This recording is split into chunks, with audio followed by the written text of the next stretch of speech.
Imagine being sold for the price of a loaf of bread, not because you were worthless, but because someone wanted to prove that you were. In the spring of 1853, deep in the Louisiana Delta, a pregnant woman named Clara stood on a courthouse step as men with polished boots and hollow eyes bid for her life. 12 cents. That's all it took to erase her name, to turn her body, her unborn child, and her entire future into a legal transaction. But this wasn't just another cruel chapter in America's slave history. What unfolded next exposed how evil can hide behind paperwork, how revenge can be disguised as justice, and how a single act of courage can echo for generations. This is not simply a story about slavery.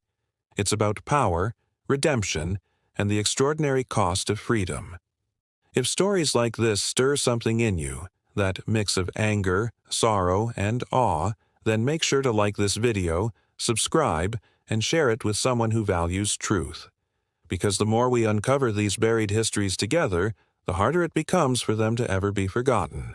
The morning air in St. Helena Parish was heavy with the smell of river mud and sugarcane smoke, the kind of humidity that clung to the skin and made everything feel slower, heavier, older. It was March 14th, 1853, a day like any other in the Louisiana Delta, except for what would happen on the courthouse steps. By noon, 40 people would gather to watch what they believed was a routine sale of seized property. But among the livestock, furniture, and tools stood a young woman whose fate had been sealed long before she ever reached those steps. Her name was Clara, though that name would never appear in any official record.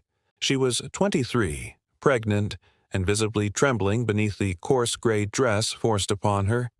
She had been sold before, once in Virginia, again in Richmond, then brought south like so many others. But this sale was different, because this time the price wasn't meant to measure her worth. It was meant to destroy her dignity. The man behind that cruelty was Duncan Fairholme, a plantation owner with a heart hardened by privilege and poisoned by pride. To him, the world was divided neatly into two things: property and threats to property, and Clara had become the latter. When he learned that his younger brother William had fallen in love with her, his rage burned cold and methodical. He could not tolerate the scandal, not because of morality, but because of control. So he devised a punishment that would outlive both of them. Clara would be sold for 12 cents, not $12. 12 copper pennies. A deliberate humiliation so cheap it would disgust even the traders who trafficked in human flesh. It was Duncan's way of declaring that this woman, carrying his brother's child, was worth less than the ink on her bill of sale. And that degradation, signed, witnessed, and legalized, was not a crime. It was business. As the auctioneer called her name, the crowd murmured in confusion. 12 cents. Something had to be wrong. No enslaved woman of Clara's age and health could possibly be valued so low. But the auctioneer read from the document, his tone detached, rehearsed, bureaucratic. Female, approximately 23 years, literate, currently with child. Minimum bid, 12 cents. The silence that followed was thick with unspoken truths. Every man in that square understood the signal. A price that low meant damaged goods, either diseased, rebellious, or cursed with some hidden defect. They turned away, muttering, unwilling to risk even pennies on a woman whose value had been publicly annihilated. Duncan watched from a nearby window, satisfied. His overseer, Silas Guthrie, stood at the front, waiting for the bidding to end so he could offer the agreed-upon 12 cents and complete the farce. The papers were ready, the witnesses in place. Everything had been arranged with the precision of a funeral. But fate, or something that felt uncomfortably like justice, interrupted. From the back of the crowd, a stranger raised his hand. 12 cents, he said. His voice was calm, steady, unfamiliar. Every head turned. The man was tall, weathered, a traveler by the look of him, but there was something in his bearing that didn't belong in that square. Something deliberate, almost dangerous. "Your name, sir?" the clerk asked. "Isaiah Mercer," he replied, stepping forward to lay 12 coins on the podium. The crowd whispered. Duncan's overseer stiffened. No one knew who this man was or why he had chosen this moment to intervene. But with that simple gesture, the machinery of cruelty faltered. Clara lifted her eyes to meet his, and for the first time that morning, something resembling hope flickered across her face. What she didn't yet know, what none of them knew, was that this bid for 12 cents would unravel one of the most carefully constructed acts of vengeance in Louisiana's history. In St. Helena Parish, power wasn't loud. It was polite, perfumed, and absolute. 3 men ruled that corner of Louisiana like a private kingdom, and each played a part in Clara's undoing. Judge Amos Crenshaw, at 62, believed himself the embodiment of justice. He quoted scripture in court, smiled at church suppers, and spent his evenings signing documents that turned human beings into inventory. To him, the law was sacred because it kept order, and order kept men like him in control. Beneath his calm exterior was a man who had spent 4 decades interpreting every law in favor of property, never mercy. He didn't think of himself as cruel, he thought of himself as civilized. But his pen, his silence, his endless signatures on bills of sale would damn him as surely as any whip. Below the judge in rank, but not in ego, was Duncan Fairholme, the architect of Clara's humiliation. Duncan's family had owned Bellamont Plantation for generations. 4,000 acres of cotton, cane, and human misery. He was educated, fluent in French, and utterly ruthless. To the world, he was a man of refinement. To those under his control, he was something closer to a storm, unpredictable, destructive, and impossible to reason with. Duncan believed that his bloodline entitled him not only to wealth, but to obedience, and the very idea of his brother William loving someone he considered property shattered his sense of superiority. He saw Clara not as a woman, but as an insult, one that had to be erased publicly. His cruelty wasn't born of passion, it was born of calculation, the kind of cold malice that smiles while it burns. Then there was Silas Guthrie, the overseer, a man whose name carried more fear in the quarters than any preacher's mention of the devil. Guthrie had learned long ago that power didn't require a title, only the willingness to do what others wouldn't. His job was to enforce obedience, and he performed it with a zeal that made even Duncan uneasy. He could break a man with a glance, and he took pride in that. Guthrie's cruelty was practical, not personal. He believed that pain was the simplest form of communication. When Duncan chose him to purchase Clara, it wasn't just because Guthrie was loyal, it was because he was predictable. The perfect instrument for vengeance disguised as law. And that predictability made him dangerous, because in a place like St. Helena, predictable cruelty was the backbone of order.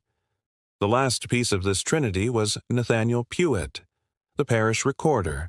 Younger, ambitious, desperate for status in a society where names carried more weight than truth.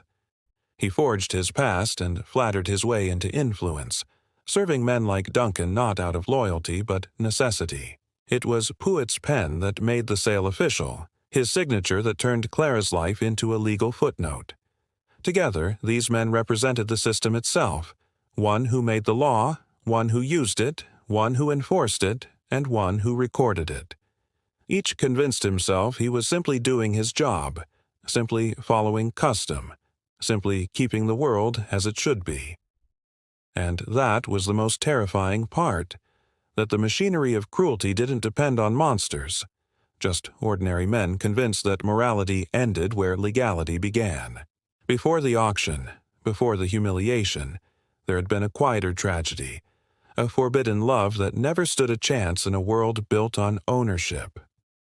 Clara had come to Bellamont Plantation as a teenager, sold south from Virginia after being separated from her mother and siblings. She was clever, cautious, and far more observant than anyone around her realized. Within a few years, she'd become a house servant, trusted, literate, and invaluable. Duncan Fairholme noticed her intelligence immediately, though not with admiration. To him, intelligence in an enslaved woman was a threat, a spark that needed to be smothered. But his younger brother, William, saw something entirely different.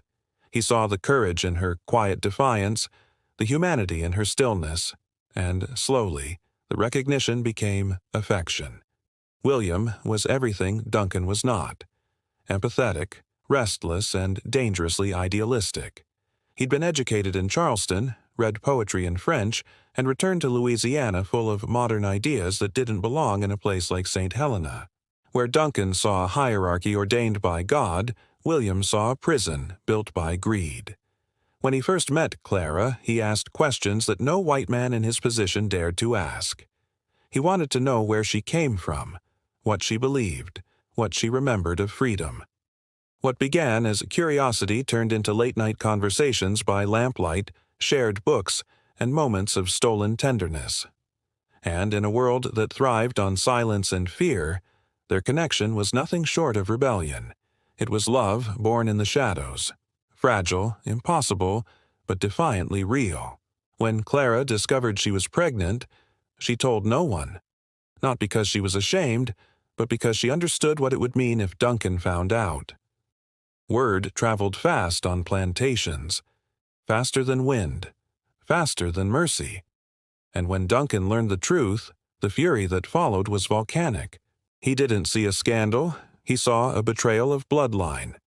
To him, his brother had not just broken a taboo, he had challenged the divine order that kept men like the Fairholmes in power. Duncan confronted William in his study one evening, and whatever was said between them shattered what little remained of their brotherhood. William begged him to let Clara go, offered to buy her freedom, to leave Louisiana altogether.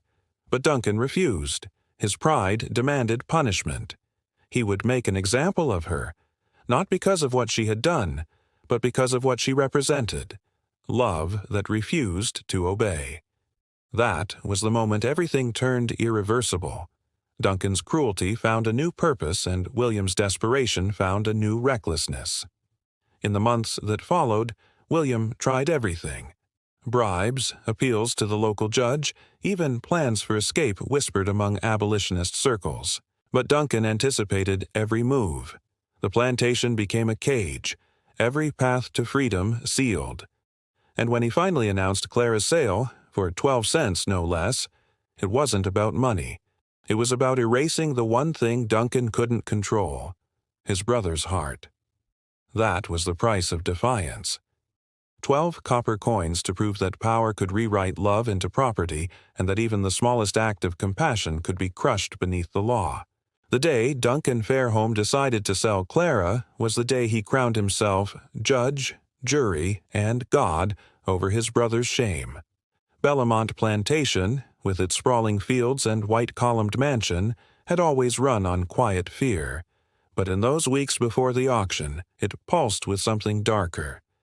Every enslaved worker felt it in the air, thick and electric, as if the earth itself were bracing for cruelty. Duncan moved through the halls of his estate with an unsettling calm, issuing orders in a voice so measured it made even his wife, Margaret, shudder. She knew that calm. It was the stillness of a man plotting humiliation so complete it would leave no trace of resistance behind. He didn't yell, didn't strike. He didn't need to. His vengeance was mathematical. Every decision sharpened to cut precisely where it would hurt most.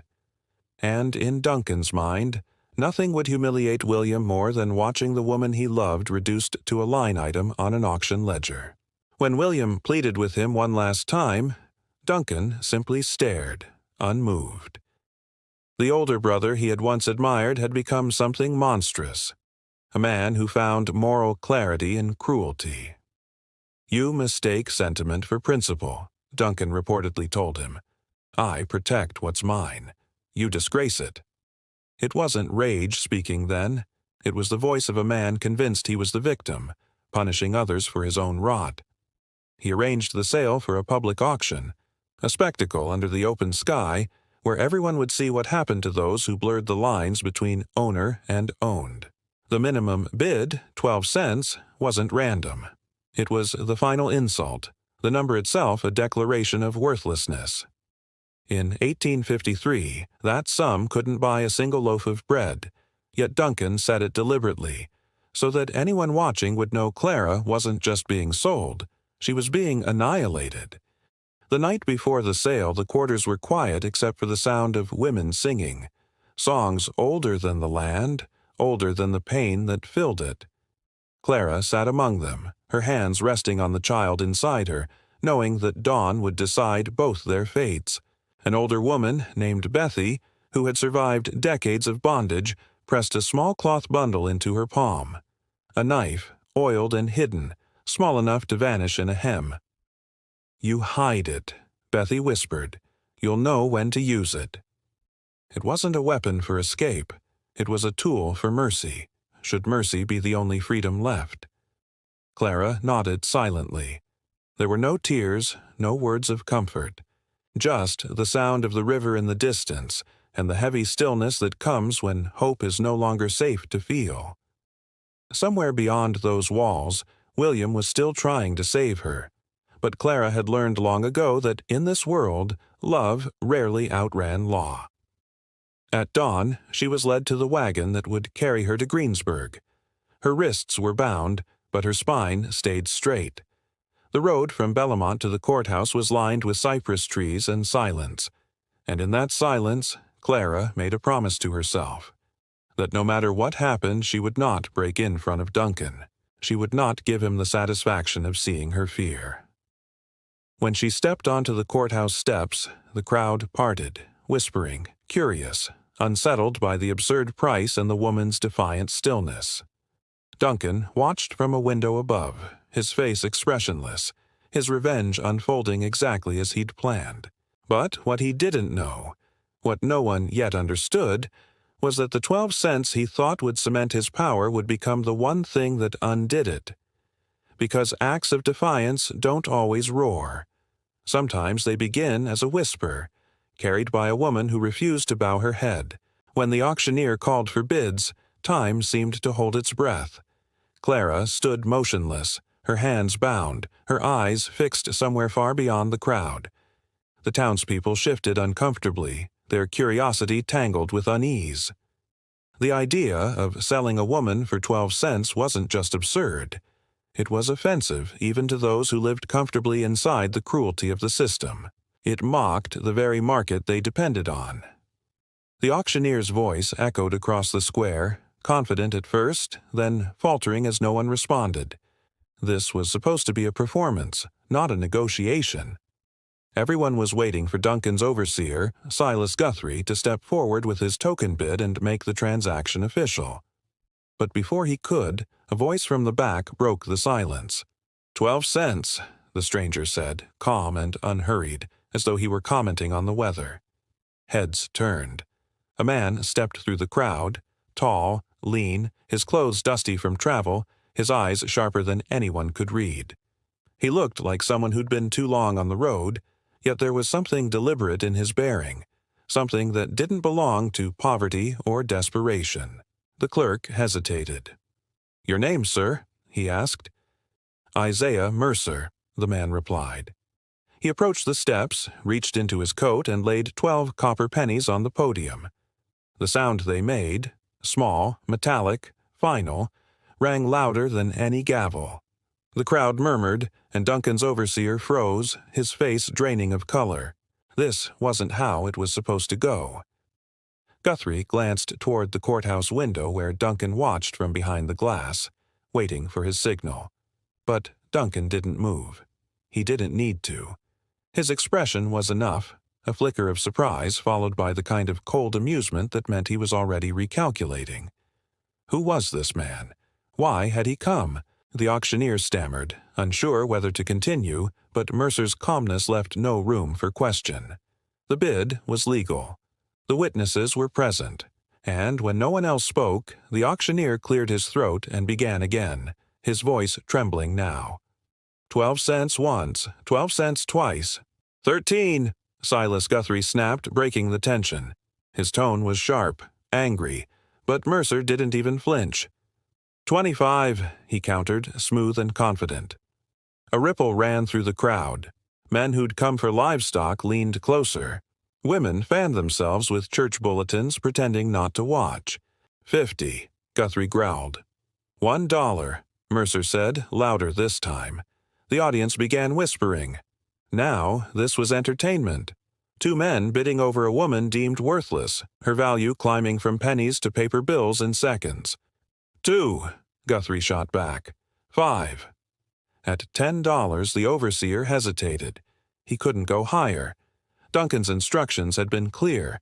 No attention, no spectacle. And yet here they were, the farce unraveling under the Louisiana sun. Guthrie's lips thinned. He stepped back, defeated. 10 once, the auctioneer called, uncertain. 10 twice. Sold to Mr. Isaiah Mercer. His words landed like thunder. Duncan's plan, the perfect, humiliating sale, had just been rewritten by a stranger no one knew. Clara looked up for the first time since the bidding began. The man's gaze met hers, steady, unreadable, but not cruel. There was something in his eyes, something that froze her breath. Recognition. He didn't smile or speak, but she felt instinctively that this wasn't chance. Mercer stepped forward, signed the deed of sale in the judge's presence, and helped her down from the steps without ceremony. He didn't touch her roughly, didn't lead her like property, just guided her toward a wagon waiting at the edge of the square. Behind them, Duncan emerged from the courthouse, his jaw tight but his voice smooth. "Mr. Mercer," he called, "a moment of your time." The stranger stopped, turned. Their eyes met. Two men who understood each other instantly, both aware that this moment was not the end of a transaction, but the beginning of a reckoning. Duncan smiled thinly. "I am curious," he said. "What kind of man buys a woman for $10 when she was worth 12 cents? Mercer's reply was quiet, almost too quiet. The kind who knows value and price aren't the same thing. Then he turned and led Clara away, his wagon wheels grinding over the dust of the courthouse square, the sound of fate beginning to move. The wagon rolled away from Greensburg under a sky the color of ash, the road winding through the moss-draped oaks that guarded the Louisiana countryside like silent witnesses. Clara sat in the back, wrists unbound now but mind shackled by uncertainty. She hadn't spoken since the auction, not even when Isaiah Mercer handed her a small blanket and a canteen of water. His manner was calm, precise, almost gentle, but his silence left too much space for fear to grow. Every creak of the wagon wheels, every rustle from the trees sounded like pursuit. For the first time since Bellamont, Clara was beyond Duncan's land. Yet she didn't feel free. She felt hunted. She studied the man who now owned her, trying to read his intentions. His clothes were worn, but his hands weren't the hands of a laborer. His speech carried the rhythm of education. Who was he? A traitor? A spy? A savior? Or just another man who had found a new way to cage her? Hours passed before Mercer finally spoke. "You do not remember me, do you?" His voice was low, steady, almost regretful. Clara's eyes narrowed. "Should I?" "Richmond," he said, glancing toward her. "August 1845. You were 15. I was there the day you were sold." The words struck her like a slap. Her breath caught, her mind flashing back to the auction block, the sound of her mother screaming, the smell of sweat and fear. "You were one of them," she said bitterly. "I was," Mercer admitted, "but I'm not anymore."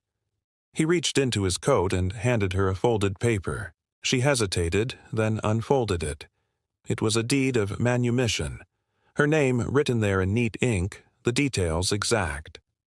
Only one thing was missing. The signature.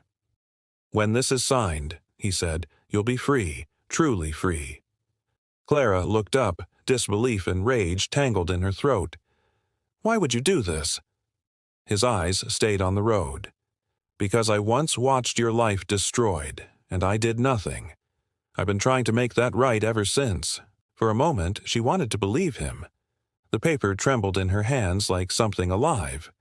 Freedom, real freedom, was an idea so fragile she could hardly bear to look at it. But the years had taught her that promises from white men were knives wrapped in ribbon. "And William?" she asked quietly. Mercer's hands tightened on the reins. "He's gone," he said. "Fever, they said. But I don't believe that. Duncan's reach is long." Clara's eyes filled with hot, silent tears she refused to let fall. William had been foolish, but he'd tried. He'd risked everything for her. And now he was gone. "So, he sent you?" she asked. "He paid me to get you north," Mercer replied. "There are people waiting. Abolitionists, families who can help. If we move carefully, you and your child can be safe before summer." His tone was factual, convincing, but something in his voice didn't sit right. It was too rehearsed, too smooth, as though he were reading from a script. Clara's instincts stirred. She'd survived too long not to recognize danger wrapped in kindness. As the daylight faded into a heavy dusk, they stopped to make camp in a clearing surrounded by pines. Mercer built a small fire, offered her food, then sat with his back to a tree, hat pulled low. Clara pretended to sleep, but her mind raced. Every detail of the day replayed itself. The perfect timing of his arrival, the effortless way he handled the officials, the too clean story of redemption. It didn't make sense. Duncan didn't make mistakes, and if he had wanted her sold to Guthrie, she would have been. The only thing worse than cruelty was cunning, and Duncan Fairholme had both in abundance. That meant one thing.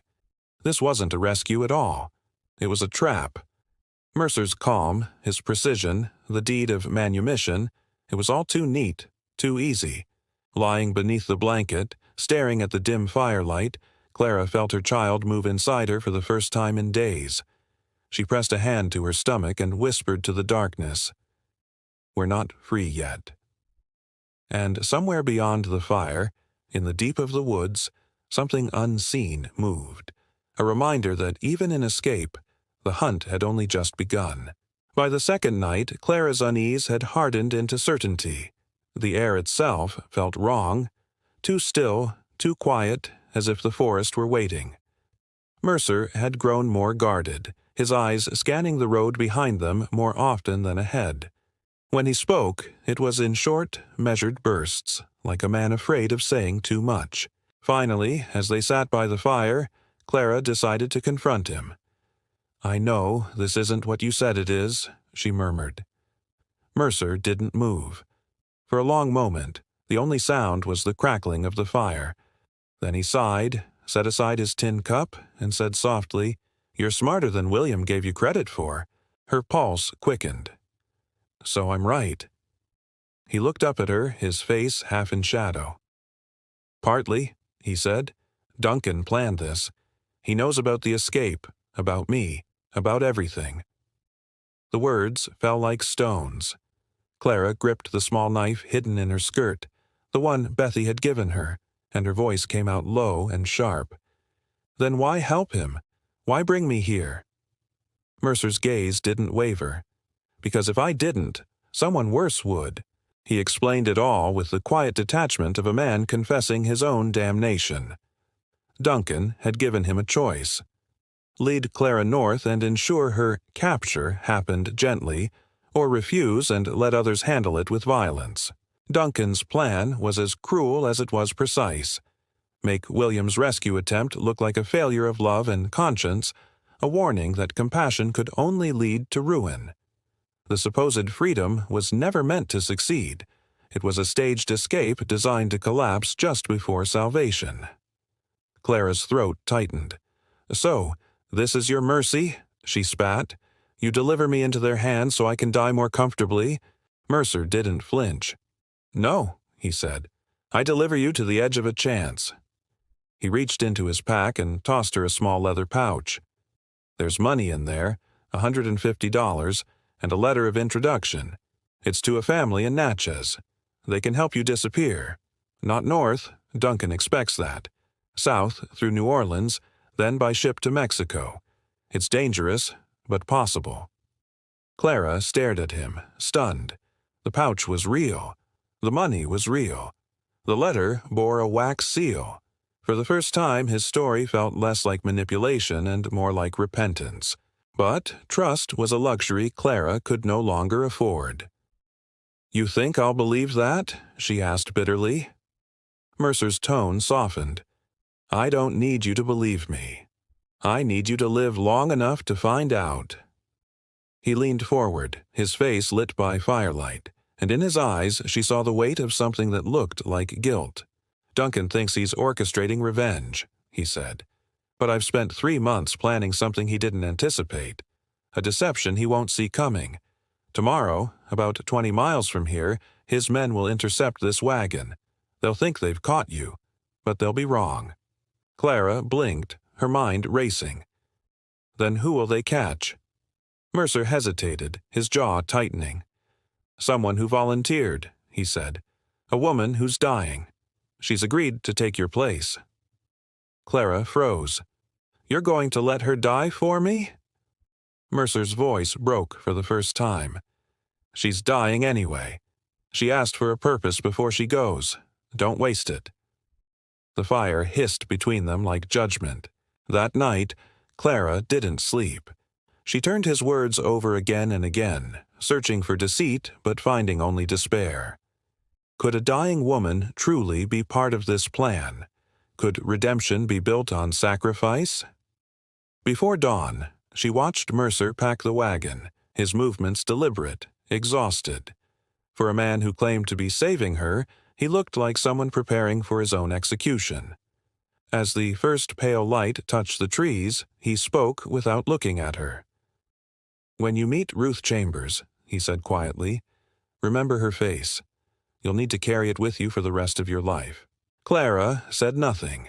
She touched the knife hidden in her hem, the weight of it grounding her in a world that no longer offered clarity. Perhaps Mercer was lying. Perhaps he wasn't. But in either case, she understood one thing. Duncan's cruelty had set something in motion he could no longer control.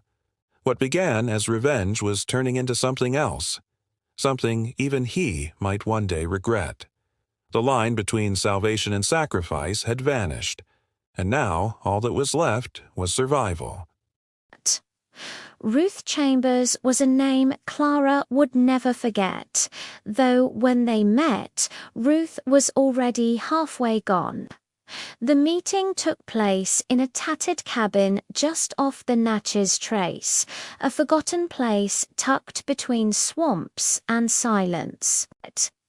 Mercer led Clara inside as twilight bled through the trees, and there, lying on a thin pallet, was the woman who would take her place. Ruth's face was pale but resolute, her breath shallow yet steady, her hair streaked with grey-framed eyes that still burned with a strange, fierce calm. "So this is her," Ruth whispered, her voice like paper tearing. "The one they're hunting." Clara froze, unsure how to respond. She'd expected pity or fear, not this quiet acceptance. Mercer knelt beside Ruth, checking her pulse with a tenderness that seemed out of place in such a cruel world. "You don't have to do this," he said softly. Ruth smiled faintly. "Yes, I do. You promised me peace. I'll take it however it comes." Clara felt a chill crawl up her spine. She realized then that whatever plan Mercer had woven, this woman had chosen her fate freely, not out of ignorance, but out of an unshakable faith that her death might buy another's life. For the next few hours, Clara helped prepare her. They exchanged clothes, Ruth wearing Clara's coarse dress, while Clara wrapped herself in Ruth's threadbare shawl and bonnet. Each layer of fabric felt like a layer of identity being peeled away. Ruth's hands trembled as she tied the final knot on the borrowed headscarf. "You remind me of my daughter," she murmured, before the fever took her. Clara swallowed hard. "You shouldn't have to do this," she said, her voice cracking. Ruth smiled again, faint but certain.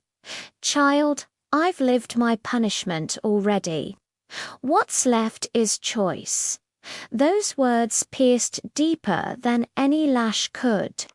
For Clara, choice had always been a dream, something distant and forbidden. But for Ruth, it was the only thing left to give. Mercer watched them silently, the weight of guilt etched across his face.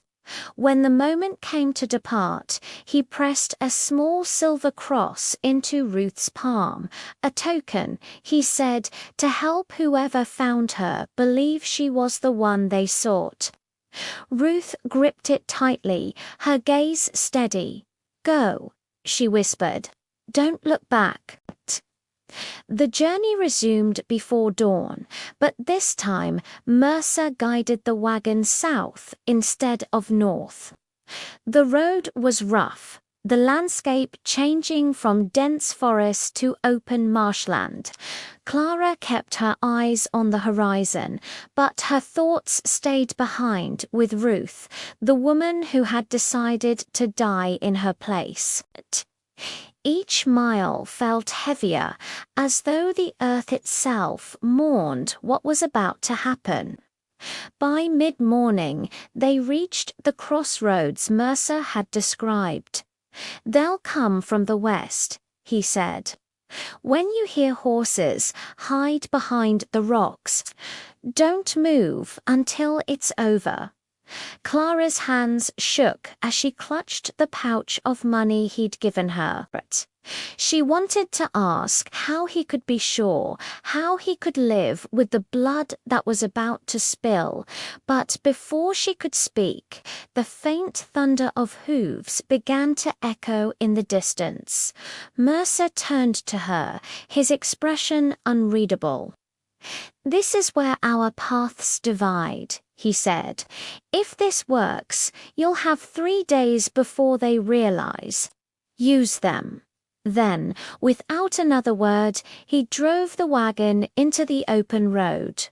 Ruth hidden under the tattered blanket, her breathing shallow but steady. Clara crouched among the rocks, watching through a veil of branches as the riders appeared 3 men, one of them unmistakably Silas Guthrie.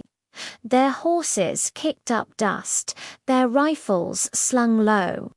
Guthrie raised his hand, and the others fanned out, surrounding the wagon.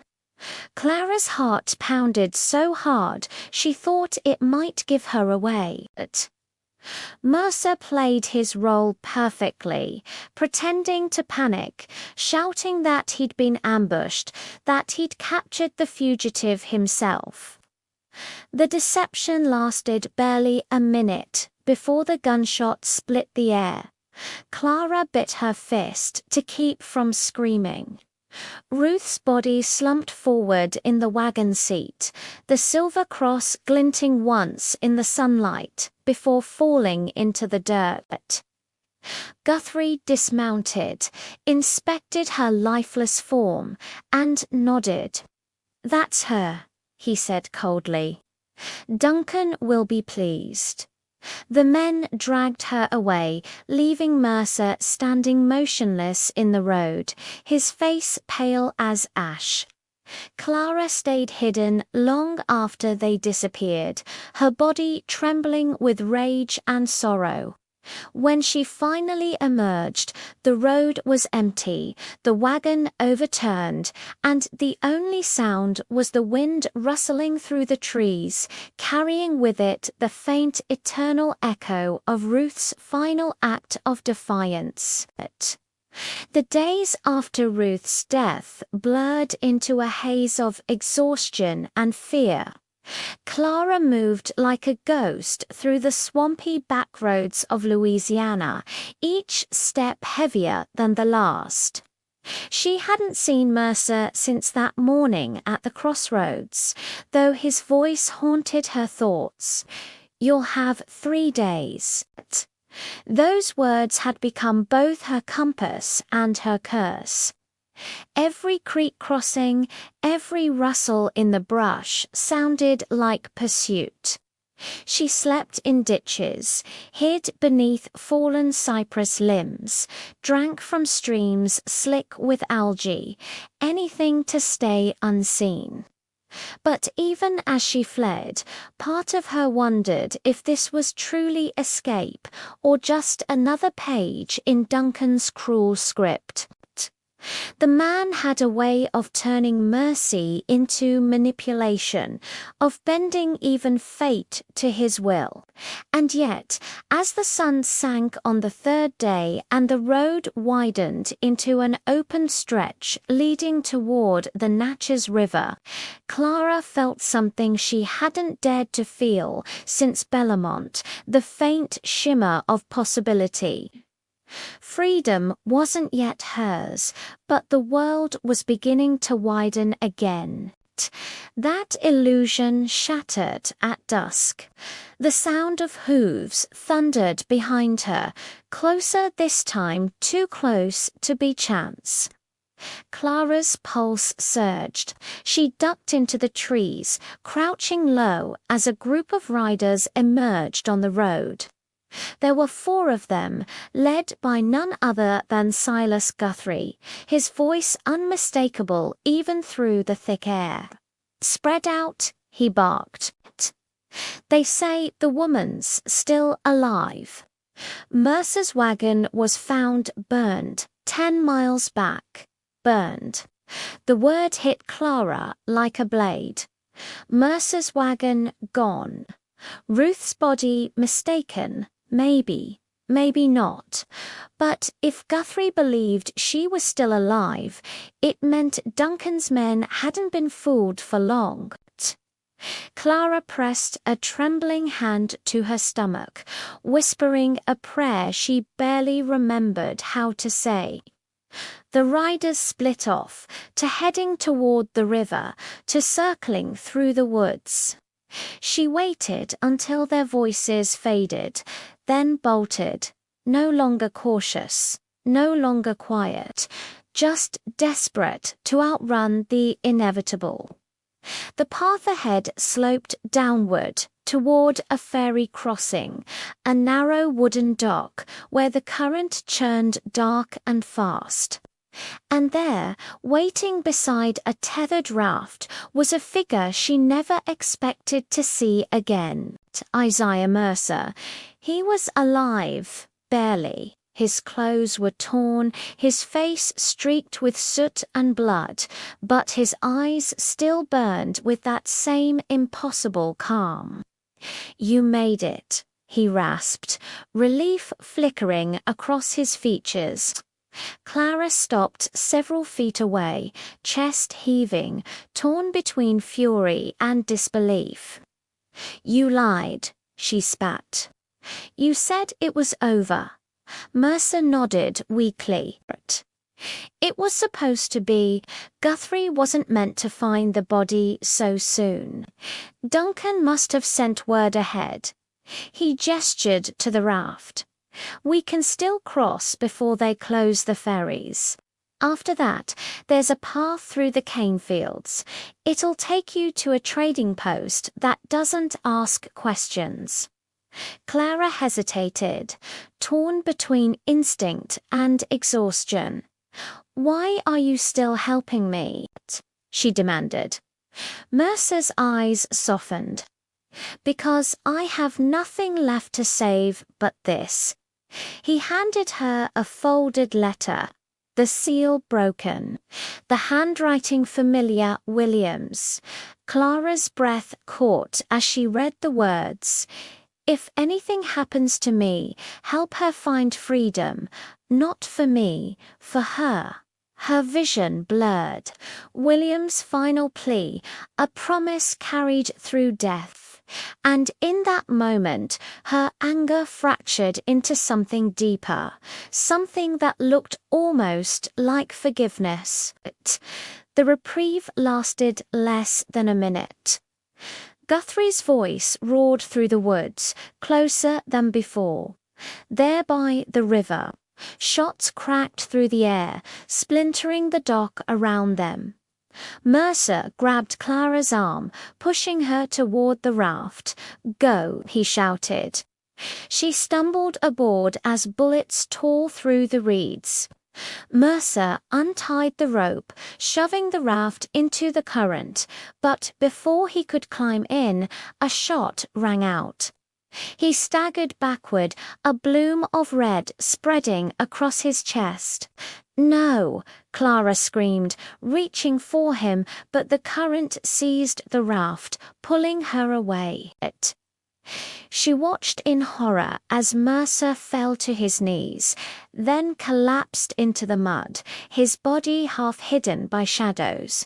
The riders burst through the trees, Guthrie leading them, his pistol smoking. He stared after the drifting raft, fury twisting his face. Then turned away, certain that the river would finish what his bullet began. But the Mississippi had its own sense of justice. The current carried Clara beyond their reach into the open dark, where the stars reflected on the water like fragments of lost souls. For the first time in her life, she was truly unchained, not safe, not yet, but unwound, unseen, and alive. The river carried Clara through the night, the raft drifting between curtains of mist and moonlight, until dawn bled softly over the horizon. By then, her body was numb, her hands raw from clutching the ropes, but her mind refused to rest. Mercer's final words, William's letter. Ruth's sacrifice, they all spun together into something that felt larger than survival. She had lost everything that once defined her, yet what remained was unbreakable. When she finally reached the far shore, the land looked strange, quieter, untouched by the world that had owned her. She stumbled into the shallows, collapsed onto the mud, and wept until her voice gave out. For the first time in her life, there was no overseer, no chain, no command waiting. Freedom, she realized, wasn't loud or glorious. It was silent, almost terrifying. It wasn't a door thrown open. It was a threshold, one she would have to cross again and again for the rest of her days. Weeks later, Clara found refuge in New Orleans, working under a false name in the home of a widow who aided runaways. She gave birth to her son on a stormy afternoon, a quiet, healthy child with William's gray eyes. She named him Isaiah, not after the man who had saved her, but after the act itself, deliverance. For months, she lived in hiding, each day a balance between gratitude and grief. But she carried the truth with her, carefully folded like the unsent letter she kept near her heart, the one William had written. She never spoke of Bellamont or Duncan Fairholme again. Yet every time her son laughed, she felt the echo of defiance in his voice. In a world built to erase her, she had left behind something Duncan could never touch, a legacy born not from bloodline or property, but from courage. Years later, stories began to surface along the Mississippi of a pregnant woman who'd escaped her master's wrath, of a stranger who bought her for 12 cents and vanished, of a dying woman who traded her life for another's chance. No one knew which parts were true. In some versions, Clara reached Mexico and lived to old age. In others, she became part of the Underground Railroad, guiding others north under the cover of night. What mattered wasn't the accuracy, it was the endurance. Her story refused to die. Even in the towns where Duncan's influence once ruled, whispers lingered that a single act of mercy, disguised as vengeance, had exposed the rot beneath the law. Duncan himself lived long enough to see his empire crumble, his name dragged through courtrooms and newspapers after the war, and though he never faced justice in life, history ensured he would never escape it in memory. But more than a century later, when researchers unearthed the original bill of sale, female approximately 23 years pregnant, sold for 12 cents. They didn't just find a relic, they found a reckoning. The faded ink and brittle paper stood as proof of what humanity once called lawful, and what conscience will never forgive. Clara's name wasn't written there, but her spirit lived between the lines in every act of resistance that followed, in every generation that refused to be silenced. The 12 cents once meant to destroy her became a symbol of everything that endured instead: courage, defiance, and the unbreakable truth that freedom, once glimpsed, can never truly be sold again.